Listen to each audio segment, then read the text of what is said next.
immense mouvement de révolte populaire des Gilets jaunes. Et c'est encore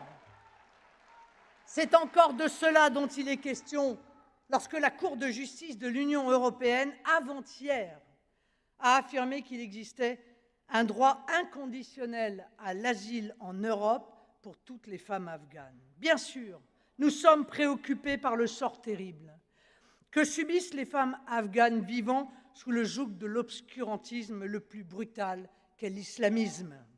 Mais accorder un droit global et inconditionnel à la moitié d'un pays à obtenir l'asile n'est ni sérieux ni raisonnable, surtout si l'on y ajoute le droit découlant du regroupement familial.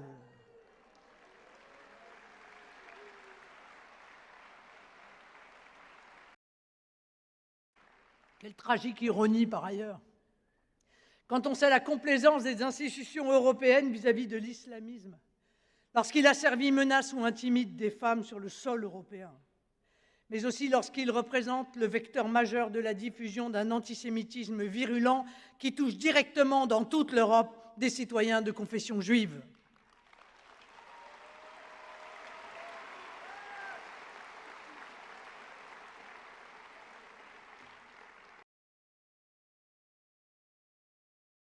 Islamiste, comment ne pas se souvenir du dramatique attentat islamiste qui, un soir de fête nationale, a endeuillé cette belle ville de Nice.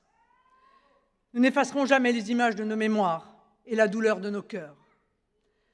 À la veille des commémorations des attaques terroristes du Hamas, le 7 octobre 2023, je ne peux également que rendre hommage solennellement aux 43 otages français exécutés par le Hamas et y inclure les 1189 citoyens israéliens qui ont perdu la vie ce jour-là.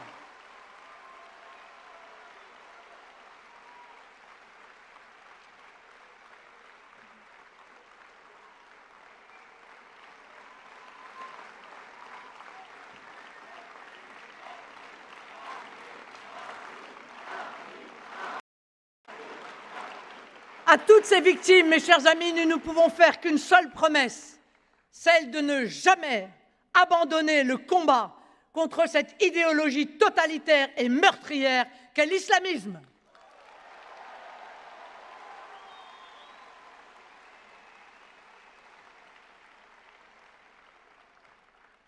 Après les femmes afghanes, ce sont sans doute l'ensemble des réfugiés climatiques qui se verront attribuer par la Cour de justice ou par la Cour européenne des droits de l'homme un droit automatique à l'asile sur notre continent, sans que jamais vous n'ayez eu le droit d'exprimer votre avis démocratiquement. Cette dépossession démocratique, il ose l'affubler du nom d'État de droit. Là-dessus, d'ailleurs, je dois exprimer une divergence majeure avec notre ministre de l'Intérieur, M. Retailleau. Ce n'est pas l'État de droit en tant que tel qui doit être contesté, c'est tout le contraire. Nous en sommes les garants, au sens que lui ont donné les plus brillants philosophes européens des siècles passés. L'État de droit, c'est la soumission de tous aux règles démocratiquement définies, et c'est l'une des immenses conquêtes de la civilisation européenne.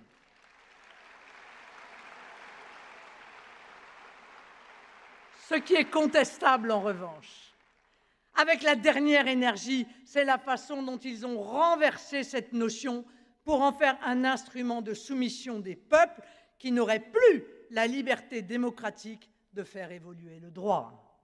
Cela, nous ne l'accepterons jamais.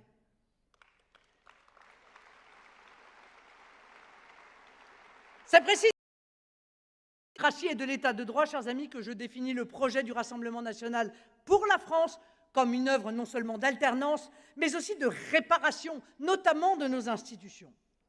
Nous souhaitons le rétablissement des conditions de leur bon fonctionnement, telles qu'elles avaient été initialement conçues, et c'est pour cela, je l'ai rappelé cette semaine au Premier ministre, que nous demandons que soit mis en place au plus tôt le scrutin proportionnel. Et au-delà du mode de scrutin, nous continuerons à encourager le gouvernement à consulter directement les Français par la voie du référendum. Pourquoi pas au hasard sur l'immigration, par exemple? Mais toute personne douée de bon sens le sait, la première condition à toute réparation, c'est de faire le bon diagnostic.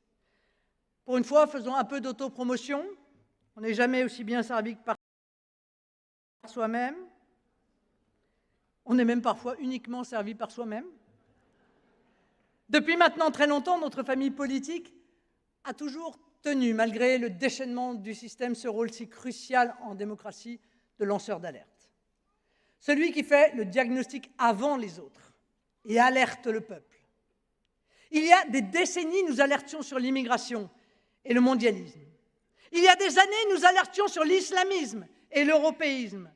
Il y a des mois, nous alertions sur l'état des finances publiques. Sur tous ces sujets, je ne peux que constater que nous avons très souvent vu juste. Alors permettez-moi de m'arrêter un instant sur la question des finances publiques, puisqu'elle fait la une de l'actualité. Ce fut d'abord 10 milliards.